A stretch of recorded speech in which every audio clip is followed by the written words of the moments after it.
Hello guys, আসসালামু আলাইকুম। Welcome back to my channel. তো কেমন আছেন সবাই? আশা করি আল্লাহর রহমতে অনেক ভালো আছেন। তো আমি আমার কিছু ফার্মি মুরগির বাচ্চা এখানে বোর্ডিং করতে দিয়েছি।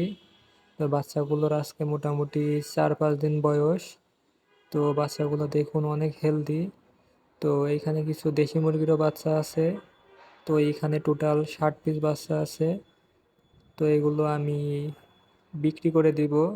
তো আমি এখন এদেরকে বোর্ডিং করতেছি। তো আমি আমার বাচ্চাগুলোরে যে সোনালি স্টার্টার বা ব্রয়লার স্টার্টার ফিড খেতে দিয়েছি। তো বাচ্চাগুলো দেখুন খেয়ে একেবারে পেট ভরে গেছে। আর এই পাশে ছোট পানির পাত্রে কিছু পানি দিয়েছি। তো পানিতে আপনারা প্রথম 3 দিন লাইসোভিট দিবেন। তো 2 দিন দিলেও যথেষ্ট। তারপর থেকে 1-2 দিন গ্যাপ দিয়ে তারপরে বাচ্চাদেরকে জিঙ্ক, ক্যালপ্লেক্স, থায়ানিন এই ওষুধগুলো মুরগির বাচ্চাকে খাওয়াইতে পারেন। এর ফলে বাচ্চাদের প্যারালাইসিস বা ভিটামিন ক্যালসিয়াম জনিত কোনো সমস্যা হবে না ইনশাআল্লাহ।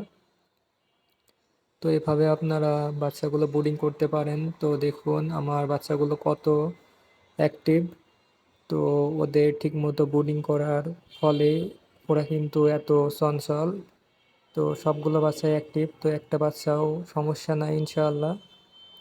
তো দেখুন আমি আমার যে মুরগির বাচ্চা লিটার, তো লিটারে আমি দিয়েছি কাঠের গুঁড়া। তো অনেকে তুষ ব্যবহার করে, তো যে কোনো একটা ব্যবহার করলেই হবে। তো আপনারাও খুব সহজে এইভাবে মুরগির বাচ্চা বোর্ডিং করতে পারেন। তো মুরগির বাচ্চা বোর্ডিং করা একদমই সিম্পল। তো যারা কখনো করেননি তারা ভাবতে পারেন যে কিভাবে বোর্ডিং করব বা কিভাবে মুরগির বাচ্চা ওর মা থেকে আলাদা করে লালন পালন করব। তো এটা একদমই সিম্পল। তো মুরগির বাচ্চা তার মায়ের কাছে দেওয়ার কোনো প্রয়োজন নাই।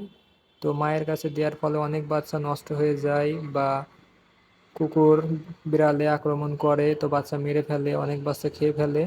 তো এভাবে আপনারা মা ছাড়া আলাদা বোর্ডিং করে সবগুলো বাচ্চাকে বাঁচিয়ে রাখতে পারেন। তো যদি উপরওয়ালা চায় তো সবকটা বাচ্চা ইনশাআল্লাহ বেঁচে থাকবে এবং বাচ্চাগুলো অনেক সুস্থ থাকবে, সুন্দর থাকবে। তো এভাবে আপনারা মা ছাড়া মুরগির বাচ্চা বোর্ডিং করতে পারেন। তো ভিডিওটা ভালো লাগলে অবশ্যই লাইক করবেন এবং চ্যানেলে নতুন হলে চ্যানেলটা অবশ্যই সাবস্ক্রাইব করে আমার পাশেই থাকবেন। তো সকলকে অসংখ্য ধন্যবাদ।